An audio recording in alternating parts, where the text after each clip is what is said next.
ओम नमो भगवते वासुदेवाय। जय श्रीकृष्ण। राधे राधे। শ্রীমদ্ ভগবত গীতা এমন একমাত্র গ্রন্থ যা মানুষকে বেঁচে থাকার জন্য সঠিক দিশা দেখায়। ভগবত গীতা জীবনে ধর্ম, কর্ম এবং প্রেমের পাঠ শেখায়। ভগবত গীতার জ্ঞান মানব জীবন এবং জীবনের পরবর্তী জীবনের জন্য উপযোগী মনে করা হয়। গীতা হল সম্পূর্ণ জীবন দর্শন, আর যে ব্যক্তি একে যথাযথভাবে অনুসরণ করতে পারে সেই ব্যক্তি সর্বশ্রেষ্ঠ হয়। ভগবত গীতায় মোট 18টি অধ্যায় এবং 700টি শ্লোক আছে, যা সবার পক্ষে প্রতিদিন পাঠ করা এবং উপলব্ধি করা সম্ভবপর হয় না। সেই জন্য আজকের অত্যন্ত গুরুত্বপূর্ণ এই ভিডিওতে আমরা ভগবত গীতার 111টি উপলব্ধি নিয়ে কথা বলবো, যেটা জানার পর আপনি শ্রীমদ্ ভগবত গীতার প্রকৃত অর্থ উপলব্ধি করতে পারবেন। তাই আপনি প্রতিদিন এই ভিডিওটি রাতে ঘুমানোর আগে বা সকালে ঘুম থেকে ওঠার পর শুনবেন। তাহলে চলুন এগোনো যাক পৃথিবীর সেই মহাজ্ঞানের ভাণ্ডারের দিকে, যা ভগবান শ্রীকৃষ্ণ স্বয়ং নিজের মুখে বলেছিলেন। শ্রীকৃষ্ণ বলেন, এই সংসার আমারই তৈরি মায়া দ্বারা আচ্ছন্ন। এই সংসার আমার দ্বারাই সৃষ্টি হয়েছে। আমি এই সংসারের পালনকর্তা, আবার আমি সবকিছুর বিনাশও করে থাকি। আমি অতীত, বর্তমান এবং ভবিষ্যতের সকল প্রাণীকে জানি, কিন্তু বাস্তবে আমাকে কেউই জানতে পারে না। ভগবান বলেন, যেমন প্রকাশের জ্যোতি অন্ধকারেও ঝলমল করে, একই রকমভাবে সত্যও ঝলমল করে। এই জন্য মনুষ্যকে সর্বদা সত্যের পথেই থাকা উচিত। মৃত্যু হলো একটি অটল সত্য, যাকে কখনোই পরিবর্তন করা সম্ভব নয়। যখন থেকে এই সংসারে নির্মাণ হয়েছে তখন থেকেই জন্ম ও মৃত্যুর চক্র ঘুরে চলেছে। যেভাবে মনুষ্য তার পুরাতন বস্ত্র পরিত্যাগ করে নতুন বস্ত্র পরিধান করে, একই রকমভাবে আত্মাও পুরাতন জীর্ণ শরীর পরিত্যাগ করে নতুন শরীর ধারণ করে। এটাই হলো প্রকৃতির নিয়ম। এই কঠিন সত্যকে মেনে নিয়ে ভয়মুক্ত হয়ে বর্তমানেই বাঁচা উচিত। নিজের মনের ভেতর থেকে খারাপ গুণগুলিকে পরিত্যাগ করার কথা বলা হয়েছে ভগবত গীতায়। বলা হয়েছে, দম্ভোদর্পোভিমানশ্চ ক্রোধ পারুষ্যমেব চ অজ্ঞানম চাভিজাতস্য পার্থ সম্পদমাসুরীম। অহংকার, রাগ, কঠোর বাণী এবং অজ্ঞানতা এইসব থেকে মনুষ্যকে দূরে থাকা উচিত। সৎ গুণগুলিকে নিজের জীবনে ধারণ করা উচিত। এর ফলে জীবনে পরম শান্তির অনুভূতি হয়। শ্রীকৃষ্ণ আরও বললেন, ন হি জ্ঞানেন সদৃশং পবিত্রমিহ বিদ্যতে। অর্থাৎ এই সংসারে জ্ঞানের মতো পবিত্র আর কোনো কিছুই হতে পারে না। শ্রদ্ধাবান লভতে জ্ঞানম, অর্থাৎ জ্ঞানের প্রতি জিজ্ঞাসা থাকলেই জ্ঞান লাভ করা যায়। জ্ঞানম লব্ধা পরাং শান্তিম অচিরেনাধিগচ্ছতি। জীবনে শান্তি লাভ করার জন্য সাধনা নয়, বরং জ্ঞানের প্রয়োজন হয়। তিনি সমগ্র মানবজাতিকে উদ্দেশ্য করে অর্জুনকে বলেছিলেন, যদি মনকে বশে না করতে পারো তাহলে সেই মন তোমার চরম শত্রু হয়ে উঠবে। যদি সফল হতে চাও তাহলে ভয়কে জয় করো। অর্জুন যখন কৌরবদের বিরুদ্ধে যুদ্ধ করতে রাজি হলেন না, তখন ভগবান শ্রীকৃষ্ণ তাকে বললেন, হত বৈ প্রপয়সী স্বর্গম জিত্বা বভক্ষসে মহিমা তস্মাৎ উত্তিষ্ঠা কৌন্তেয়া যুদ্ধয়া কৃতনিশ্চয়। হে অর্জুন, তুমি নির্ভয়ে যুদ্ধ করো। নিহত হলে স্বর্গ পাবে, আর জিতলে পৃথিবী শাসন করবে। তাই যে কোনো কাজে সফলতা পেতে হলে মন থেকে ভয়কে দূর করতে হবে। কর্মফল নিয়ে পরমেশ্বর ভগবান গীতায় বলেছেন, কর্মণ্যেবাধিকারস্তে মা ফলেষু কদাচনা। গীতার এই শ্লোকে ফলের আকাঙ্ক্ষা ব্যতীত কর্মের আদি ক্ষেত্রের ওপর জোর দেওয়া হয়েছে। আপনি যদি কোনো কাজে সাফল্য চান তবে কর্মে মনোযোগ দিন, তবেই আপনি বিভ্রান্তি ছাড়া কর্ম করতে সক্ষম হবেন। গীতায় বলা হয়েছে, ফল কামনা করে কর্ম করলে কর্মের দিকে কম আর ফলের দিকেই বেশি মনোযোগ থাকে। যতক্ষণ না তুমি নিজের কাছে হেরে যাচ্ছ, ততক্ষণ এই পৃথিবীর কেউ তোমাকে হারাতে পারবে না। দুর্বল তুমি নয়, দুর্বল তোমার সময়, আর সময় প্রত্যেকের পরিবর্তন হয়।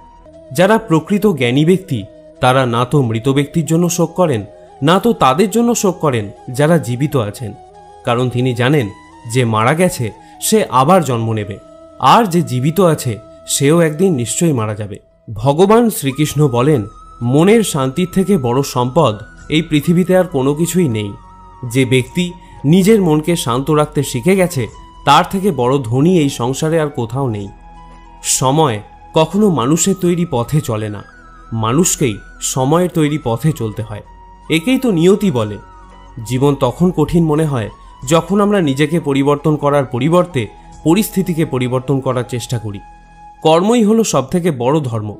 ভগবান শ্রীকৃষ্ণ গীতায় অর্জুনকে উপদেশ দিতে গিয়ে বলেছেন, মনুষ্য কর্ম করার জন্যই পৃথিবীতে জন্ম নেয়, আর কর্ম না করে কেউ ক্ষণকালও থাকতে পারে না। পরিণামের কথা চিন্তা না করে মানুষকে নিজের কর্তব্য পালন করে যাওয়া উচিত। ক্রোধ মানুষকে নরকে টেনে নিয়ে যায়।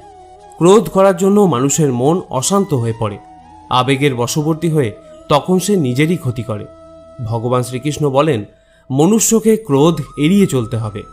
যতই রাগ হোক না কেন, নিজেকে নিয়ন্ত্রণ করার প্রচেষ্টা করতে হবে।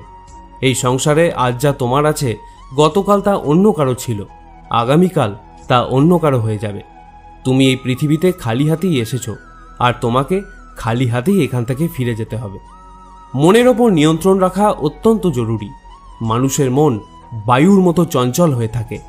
এই মনের জন্যই মানুষ কাম বাসনার প্রতি আকৃষ্ট হয়ে নিজের লক্ষ্য থেকে ভ্রষ্ট হয়ে যায়।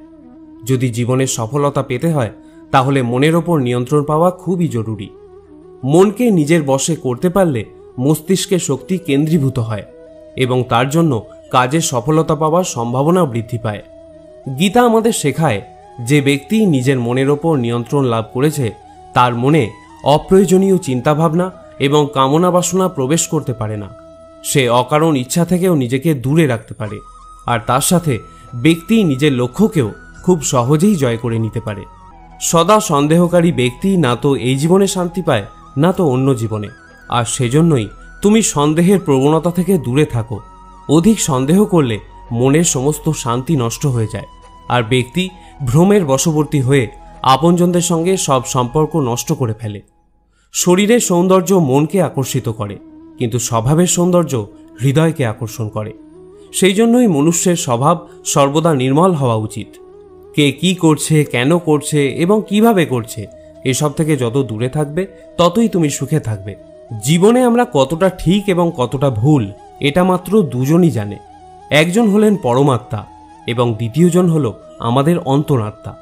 ভগবান শ্রীকৃষ্ণ বলেন, যে ব্যক্তির মধ্যে জ্ঞানের অভাব এবং ঈশ্বরে বিশ্বাসের অভাব থাকে, সেই ব্যক্তি জীবনে কখনো আনন্দ এবং সফলতা লাভ করতে পারে না। মানুষের দুঃখের প্রধান কারণই হলো তার মোহ। যে যত বেশি মোহ করবে, সে তত বেশি দুঃখও ভোগ করবে। তোমার আফসোস তোমার অতীতকে পরিবর্তন করতে পারবে না, আবার তোমার দুশ্চিন্তা তোমার ভবিষ্যৎকেও পরিবর্তন করতে পারবে না। সেই জন্যই বর্তমানের আনন্দ উপভোগ করাই সব থেকে সুখের। শ্রীকৃষ্ণ আরও বলেন, যে তোমার পাশে থাকে তুমিও তার পাশে সবসময় থেকো, আর যে তোমার সাথে প্রতারণা করে তাকে তুমি ত্যাগ করো। যে স্থানে তোমার কোনো সম্মান নেই, সেখানে কখনোই যাওয়া উচিত নয়, কারণ এটা করলে লোক তোমাকে বোকা এবং দুর্বল ভাববে। ক্রোধোদ্ভবতি সম্মোহ, স্মৃতিভ্রংশ বুদ্ধির নাশ, বুদ্ধি নাশত্ব প্রাণস্বতী। গীতার এই শ্লোকটি বলে, যে কোনো কাজের সাফল্যের জন্য মনের প্রশান্তির প্রয়োজন হয়। ভগবান শ্রীকৃষ্ণ বলেন, রাগ বুদ্ধিকে ধ্বংস করে ব্যক্তিকে মূর্খ করে তোলে। একজন মূর্খ ব্যক্তি নিজেকে ধ্বংস করে। এমতাবস্থায় যে কোনো কাজের সফলতার জন্য ক্রোধ ত্যাগ করা অতি আবশ্যক। যে কখনো জীবনের সংকটে পড়েনি, সে কখনো নিজের শক্তির সম্পর্কে জানতে পারে না। যে অন্যের দুঃখকে অনুভব করতে পারে, যার মনে দয়া আছে, যারা মন থেকে শুদ্ধ, সে এই পৃথিবীর জন্ম মৃত্যু চক্র থেকে মুক্ত হয়ে যায়। ভগবদ গীতার একটি বড় শিক্ষা হলো এই, যে কাউকে কিছু দিয়ে কখনো অহংকার করা উচিত নয়। কে বলতে পারে তুমি তাকে সেটা দিচ্ছ নাকি পূর্বজন্মের ঋণ পরিশোধ করছো? যেসব ব্যক্তিরা অহংকারী হয়, তাদের বংশ, বৈভব এবং প্রতিষ্ঠা তিনটেই চলে যায়। যদি বিশ্বাস না হয়, তাহলে রাবণ, কৌরব এবং কংসকে দেখো, যারা অতিরিক্ত অহংকারের কারণে নিজেদেরকেই ধ্বংস করেছিল। যদি কাউকে বিশ্বাস করতে হয়, তাহলে তার কথায় নয়, তার ব্যবহার দেখো। অতিরিক্ত রাগের সময় কিছুটা চুপ থাকলে এবং ভুলের সময় কিছুটা মাথা নত করলে জীবন আরও সহজ হয়ে ওঠে। ভগবান বলেন, যে ব্যক্তি আমাকে জেনে যায়, সে এই কষ্টে ভরা পৃথিবীর জন্মমৃত্যুর চক্র থেকে মুক্তি পেয়ে যায়। যে ব্যক্তি ভগবদ গীতা পড়ে এবং তাকে অনুসরণ করে, তার জীবন থেকে সমস্ত দুষ্কর্মের প্রভাব নষ্ট হয়ে যায়। যা তোমার ভাগ্যে আছে তা দৌড়ে তোমার কাছে আসবে, আর যা তোমার ভাগ্যে নেই তা এসেও আবার চলে যাবে। ঝড় যেমন নদীতে থাকা নৌকোকে পথভ্রষ্ট করে দেয়, সেরকমই বাসনা মানুষের বুদ্ধিকে ভ্রষ্ট করে দেয়। যে মানুষ সুখ দুঃখে মান অপমানে শান্ত থাকতে পারে, সেই মানুষ আমার অতি প্রিয়। বুদ্ধিমান ব্যক্তি যখন সম্বন্ধ রাখা বন্ধ করে দেয় তখন বুঝে নেওয়া উচিত যে তার আত্মসম্মানে কোথাও না কোথাও আঘাত লেগেছে। মানুষ এই জন্য দুঃখী নয় যে সে ঈশ্বরের অস্তিত্বকে বিশ্বাস করে না। মানুষ এই জন্য দুঃখী কারণ সে ঈশ্বরের জ্ঞানকে বিশ্বাস করে না। সময় এলে সবকিছুই পাওয়া যায়। সময়ের আগে কোনো কিছু পাওয়ার ইচ্ছাই দুঃখের প্রধান কারণ হয়ে দাঁড়ায়। যারা প্রেমকে জঘন্য বলেন তারা মূর্খ। এই জগৎ প্রেম দিয়েই তৈরি হয়েছে। প্রেমই হলো এই জগতের মেরুদণ্ড। মনুষ্য তার বিশ্বাস এবং চিন্তাভাবনা দ্বারাই তৈরি হয়। যার মনের চিন্তাভাবনা যেমন হয় সেই মানুষ সেরকমই তৈরি হয়। এই সংসারে ভাগ্যের থেকে বেশি এবং সময়ের থেকে আগে না তো কেউ কিছু পেয়েছে আর না কখনো পাবে। মুখ থেকে বেরোনো কথার মধ্যে সংযম থাকা অত্যন্ত জরুরি, কারণ মুখের কথা একজনকে যা আঘাত দিতে পারে সেই আঘাতের ক্ষত কোনোদিন পূরণ করা যায় না। শ্রীকৃষ্ণ বলেন, ধর্মের জন্য লড়াই করতে শেখো, অধর্মের শত্রু হতে শেখো এবং যারা তোমার আপন তাদের জন্য ত্যাগ করতে শেখো। সত্য সর্বদা জলে ভাসমান তেলের মতো হয়। তুমি যতই মিথ্যার জল ঢালো সত্য সর্বদা ওপরেই থাকবে। জীবনের একটি অমূল্য শিক্ষা, খুব আনন্দের সময় কারোর কাছে কোনো প্রতিজ্ঞা করো না, খুব রাগের সময় কাউকে উত্তর দিও না, আবার যখন খুব দুঃখ হবে তখন কোনো সিদ্ধান্ত নিও না। যদি কোনো মনুষ্য সমগ্র জগৎকে জেনে যায়, সমগ্র সংসারকে জেনে যায়, কিন্তু সে নিজেকে না জানতে পারে, তাহলেও সেই মানুষ নির্বোধ থেকে যায়। যদি কেউ তোমাকে প্রত্যাখ্যান করে তাহলে দুঃখ করো না, কারণ বাস্তবে সে তোমার মূল্য বোঝেনি। যে সম্পর্ক তোমাকে কাঁদিয়ে দেয় সেই সম্পর্কে থেকে গভীর সম্পর্ক আর কোনো কিছুই হয় না। আর যে সম্পর্ক তোমাকে কাঁদার জন্য ছেড়ে দেয় তার থেকে দুর্বল আর কোনো সম্পর্ক হয় না। সর্বদা শান্ত থাকতে শেখো, তাহলেই তুমি নিজেকে মজবুত অনুভব করবে। উত্তপ্ত লোহাকে গরম অবস্থায় যে কোনো রূপে পরিবর্তন করা যায়, কিন্তু ঠান্ডা হয়ে গেলে সেই লোহাই অনেক বেশি মজবুত হয়ে যায়। একজন জ্ঞানী ব্যক্তি হলো সেই যে অন্যকে দেখে এবং তার থেকে শিক্ষা লাভ করে, কিন্তু তাকে কখনো ঈর্ষা করে না। এই পৃথিবীতে কেউ কারোর আপন হয় না। মৃতদেহকে শ্মশানে নিয়ে যাওয়ার পর আপনজনরাই জিজ্ঞাসা করে আর কতক্ষণ সময় লাগবে। জীবনে দুঃখ পাওয়াও জরুরি, না হলে সুখের গুরুত্ব অনুভব করা যায় না। এই পৃথিবীতে একমাত্র মাতা এবং পিতাই হলেন দুজন ব্যক্তি যারা সর্বদা চান যেন তার সন্তান তাদের থেকে উন্নতি করে। সময়, বন্ধু এবং সম্পর্ক হলো এই তিন জিনিস যা আমরা বিনামূল্যে পাই, কিন্তু এদের মূল্য আমরা তখন বুঝতে পারি যখন কোনো একটি আমাদের জীবন থেকে হারিয়ে যায়। জীবনে কিছু দুঃখ আমাদের এমনও থাকে যা আমাদের বাঁচতে দেয় না, আবার জীবনে কিছু কর্তব্যও এমন থাকে যা আমাদের মরতে দেয় না। তুমি যত ইচ্ছা ভালো কাজ করে নাও, তোমার প্রশংসা একমাত্র শ্মশানেই হবে। যদি তুমি কোনো ব্যক্তিকে একবার ক্ষমা করে দাও তাহলে তুমি জ্ঞানী, যদি দ্বিতীয়বার ক্ষমা করে দাও তাহলে তুমি নরম মনের মানুষ, কিন্তু যদি তুমি সেই ব্যক্তিকে তৃতীয়বারও ক্ষমা করে দাও তাহলে তুমি এই দুনিয়ার সবথেকে বড় মূর্খ। এই জীবনের সবথেকে দামি জিনিস হলো তোমার বর্তমান। যদি এটা একবার হারিয়ে যায়, পুরো দুনিয়ার সম্পত্তি দিয়েও এটাকে তুমি আর ফিরিয়ে আনতে পারবে না। ঈশ্বরের কাছে কোনো কিছু চাওয়ার পর যদি না পাও তাহলে ঈশ্বরের ওপর রাগ করো না, কারণ ঈশ্বর তোমাকে সেটা দেয় না যেটা তোমার ভালো লাগে। ঈশ্বর তোমাকে সেটা দেয় যেটা তোমার জন্য ভালো। প্রেম সর্বদা ক্ষমা চাইতে পছন্দ করে, কিন্তু অহংকার ক্ষমা চাওয়াতে পছন্দ করে। ভগবান শ্রীকৃষ্ণ বলেন, তোমার নাম নয়, কর্মই তোমার আসল পরিচয়। তার কারণ এক নামের হাজার মানুষ আছে, তাদের নাম এক হলেও কর্ম ভিন্ন হয়, আর সেটাই তাদের আসল পরিচয়। হাজারটা ভালো কথার মধ্যেও লোক তোমার খারাপ কথাটাকেই মনে রাখবে, তাই লোক কি বলছে তাতে মনোযোগ দিও না। যতটা সম্ভব নিশ্চুপ থাকাই শ্রেয়, কারণ মানুষের পাপের জন্ম তার মুখের কথা থেকেই প্রথম শুরু হয়। কারোর সাথে ছলনা করা বা ঠকানো হলো একটা ঋণের মতো, যা অন্য কারোর কাছে তোমাকে পরিশোধ করতেই হবে। আজ তুমি একজনকে ঠকাবে, আগামীকাল তার পরিণাম তুমি অন্য কারোর কাছ থেকে অবশ্যই পাবে। যদি তোমার দৃষ্টি সত্যিই ভালো হয় তাহলেই একমাত্র তুমি নিজের দোষ এবং অন্যের গুণগুলিই খুঁজে পাবে। যে সময়ের সাথে স্বভাব পরিবর্তন করে তাকে কখনোই বিশ্বাস করা উচিত নয়। জীবনে কখনো নিজেকে অন্যের সাথে তুলনা করো না। তুমি যেমনই হও সেটাই সর্বশ্রেষ্ঠ। প্রত্যেকেই তাদের জীবন বদলানোর জন্য সময় পায়, কিন্তু সময় বদলানোর জন্য দ্বিতীয় জীবন কেউই পায় না। ভগবান বলেন, যা অবশ্যম্ভাবী তা ঘটবেই, আর যা হবার নয় তা কখনোই হবে না। এরকম বিচার যার মনে থাকে তাকে দুশ্চিন্তা কখনোই পীড়া দেয় না। ভালো উদ্দেশ্য নিয়ে যে কাজ করা হয় তা কখনোই ব্যর্থ হয় না, আর তার ফলও তুমি একদিন নিশ্চয়ই পাবে। জীবনের সবথেকে বড় ভুল হলো সেটাই যেটা থেকে আমরা কিছু শিখতে পারি না। আজ তুমি যে কাজ করছো তার ফল তুমি ভবিষ্যতে নিশ্চিত পাবে, আর আজ তুমি যা পেয়েছো তা তোমারই দ্বারা করা তোমার অতীতের কর্মের ফল। শ্রীকৃষ্ণ বলেন, যে মানুষ শ্রদ্ধা ভক্তির সঙ্গে আমার উপাসনা করে আমি তাকে সেই সব কিছু দিয়ে থাকি যা তার কাছে নেই, আর তার কাছে যা থাকে আমি তা রক্ষাও করি। কাকে কি আর কতটা বলতে হবে যদি তুমি শিখে নাও তাহলে তোমার জীবন সার্থক হয়ে যাবে। যদি জীবনে কখনো সুযোগ পাও তাহলে স্বার্থ ত্যাগ করে সাহায্য করে দিও, কিন্তু কখনোই স্বার্থপর হয়ে এড়িয়ে যেও না। ধর্ম দ্বারা পরিপূর্ণ হৃদয় সর্বদা ধর্মের পরামর্শ দেয়, আর অধর্ম দ্বারা পরিপূর্ণ হৃদয় সর্বদা অধর্মের পরামর্শ দেয়। কোনো রকম দুঃখ কষ্টের মধ্যে তোমাকে এই 7টি গুণ বাঁচাবে: তোমার জ্ঞান, তোমার বিনম্রতা, তোমার বুদ্ধি, তোমার ভিতরের সাহস, তোমার ভালো কর্ম, সত্য কথা বলার অভ্যাস এবং ঈশ্বরে বিশ্বাস। যখন কঠিন সময় আসে তখন ব্যক্তি একা হয়ে যায়, কিন্তু এটাও সত্য যে সেই কঠিন সময় ব্যক্তিকে আরও মজবুত করে দেয়। যে তোমাকে সম্মান দেয় তাকেও তুমি সম্মান দাও। কারো সামর্থ্য দেখে তার সামনে মাথা ঝোঁকানো ভীরুতার লক্ষণ। তোমার সামনে যত বড় কঠিন পরিস্থিতি এসে পড়ুক না কেন, একটা কাজ করবে: নিজের সবকিছু ভগবানকে সমর্পণ করে দাও। ভগবানের ওপর বিশ্বাস সেই ছোট্ট শিশুর মতো করো যাকে হাওয়াতে ছুঁড়ে দিলেও সে হাসতে থাকে। সে ভয় পায় না, কারণ সে জানে যে তুমি তাকে নিচে ফেলে দেবে না। ভগবান শ্রীকৃষ্ণ বলেন, তুমি মন ছোট করো না। যদি আপনজন তোমার থেকে মুখ ফিরিয়েও নেয় আমি তোমার সাথে সবসময় থাকব।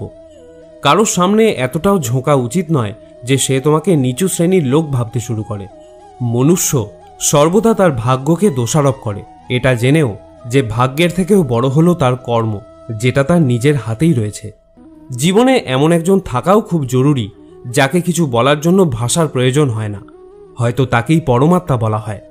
শ্রীকৃষ্ণ বলেছিলেন, মৃত্যুর সময় কোনো ব্যক্তি যদি আমার নাম করতে করতে দেহত্যাগ করে তাহলে সে আমার পরম ধাম প্রাপ্ত হয়। ভগবান শ্রীকৃষ্ণ অর্জুনকে বললেন, হে ভারত, প্রকৃতি আমার গর্ভাধান স্থান।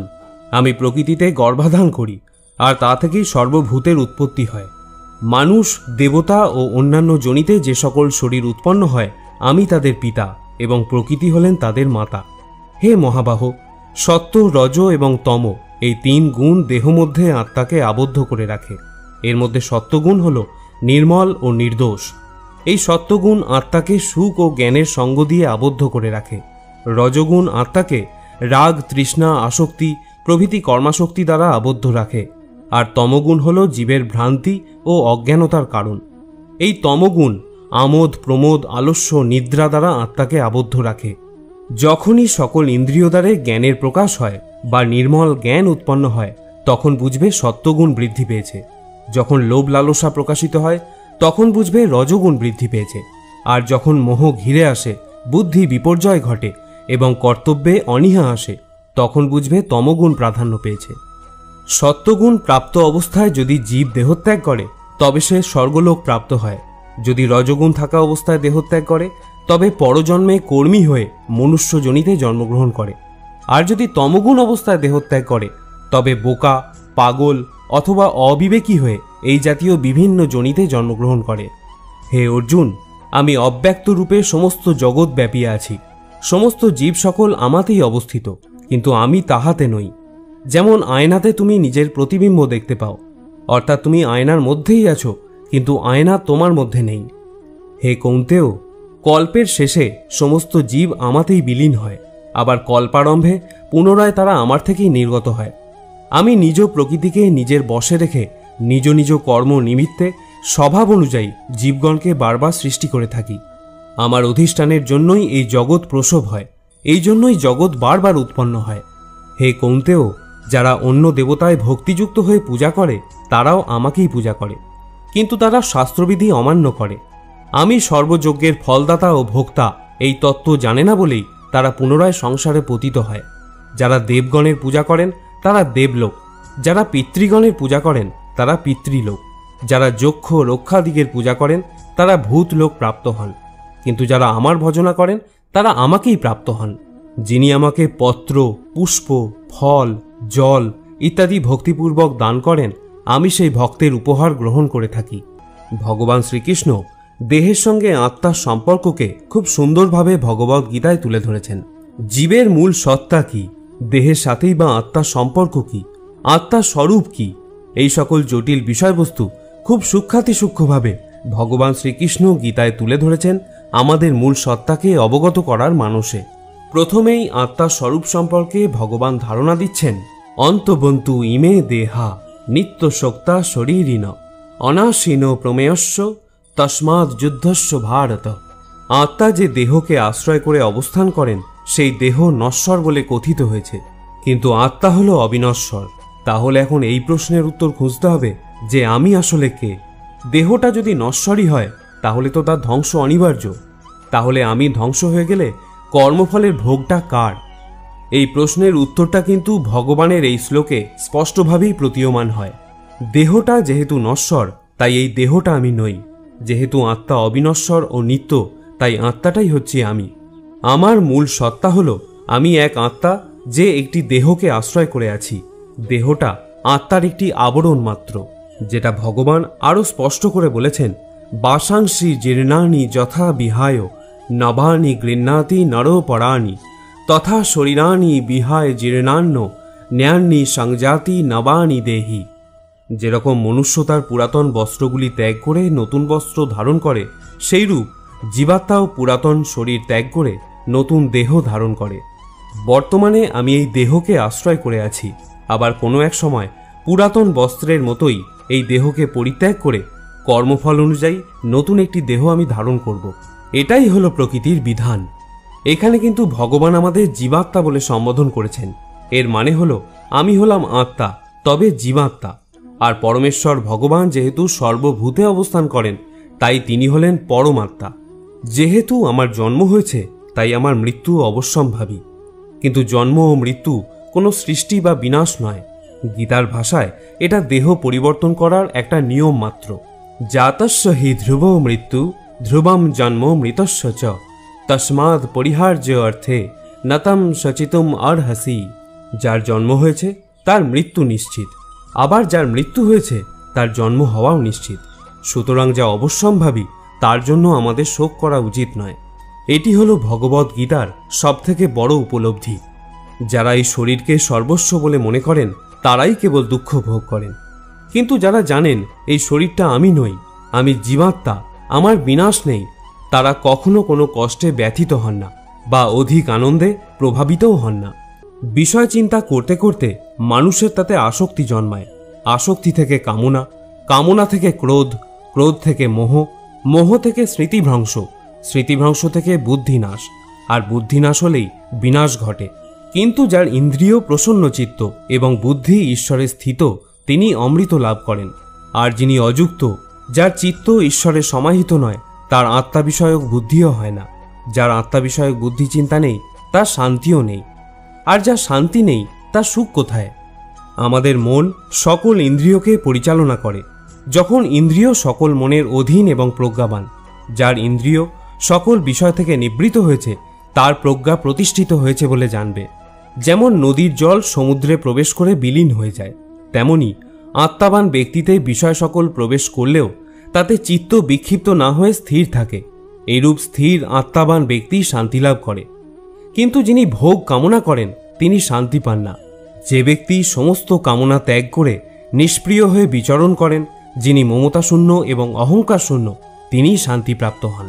হে পার্থ, এই স্থিতিপ্রজ্ঞ অবস্থাই হল ব্রাহ্মী স্থিতি। এই অবস্থা প্রাপ্ত হলেই জীবের আর মোহ থাকে না। মৃত্যুকালেও এই অবস্থা বিদ্যমান থাকায় তিনি ব্রহ্মে লীন হন, অর্থাৎ তিনি মোক্ষ লাভ করেন। তৃতীয় অধ্যায়ে অর্জুনের প্রশ্নের উত্তরে শ্রী ভগবান কর্মযোগের অবতারণা করেছেন। এখানেও নিষ্কাম কর্মের উপায়রূপে প্রথমে আত্মাতে সন্তুষ্ট, আত্মারাম জ্ঞানীর ভাবানুযায়ী ফলাশক্তি বর্জন করে কর্ম করার উপদেশ দিলেন। তারপর অহংকার বর্জিত নির্লিপ্ত বুদ্ধিতে কর্ম করার উপদেশ দিলেন। তিনি বলছেন, ময়ি সর্বাণি কর্মাণি সঙ্গন্য সাধ্যাত্ম চেতসা, অর্থাৎ বিবেক বুদ্ধি দ্বারা আমাতে সমস্ত কর্ম সমর্পণ করো। এখানেও শ্রী ভগবান কর্মযোগের সহজ পন্থা স্পষ্ট করে নির্দেশ করে দিচ্ছেন। ঈশ্বরের সমস্ত কর্ম সমর্পণ করতে হবে আমাদের, তাহলে সেই কর্মের ফল আর আমাদের উপর বর্তাবে না। ঈশ্বর তার অনন্ত কৃপাগুণে আমাদের সমস্ত কর্মভোগ কাটিয়ে মোক্ষের অধিকারী করে দেবেন। এরপর ৪র্থ অধ্যায়ে ভগবান তার করুণার পরাকাষ্ঠা প্রকাশ করে প্রতিজ্ঞা করছেন, যে যথা মাং প্রপদ্যন্তে তাঙস তথৈব ভজামহম, অর্থাৎ যে যেখানে যেভাবে যে অবস্থায় আমার শরণ নেয় তাকে সেইখানে সেইভাবে সেই অবস্থায় আমি অনুগ্রহ করে থাকি। যে বিষয় কামনা করে তাকে আমি কাম্য বস্তু প্রদান করে থাকি, যে মোক্ষ কামনা করে তাকে আমি মোক্ষ ফল প্রদান করি, যে ভক্তি প্রার্থনা করে তাকে আমি ভক্তি প্রদান করি। আমাদের জীবনের সবথেকে কটু সত্য হলো এটি যে আমরা সর্বদা সুখের জন্য চেষ্টা করি কিন্তু আমরা দুঃখ পাই। আমরা প্রেম কামনা করি কিন্তু আমরা হতাশার সাথে মিলিত হই। আমরা জীবন কামনা করি কিন্তু আমরা জানি যে আমরা প্রত্যেক মুহূর্তে মৃত্যুর দিকে এগিয়ে যাচ্ছি। প্রত্যেক ব্যক্তি সুখ লাভের জন্য ফলপ্রসূ কাজে নিয়োজিত থাকে কিন্তু তৃপ্তি পায় না। পরিবর্তে এই ক্রিয়াকলাপগুলি কেবল দুঃখকে আরও বাড়িয়েই তোলে। ফলে এই পৃথিবীতে কার্যত সবাই অসুখী।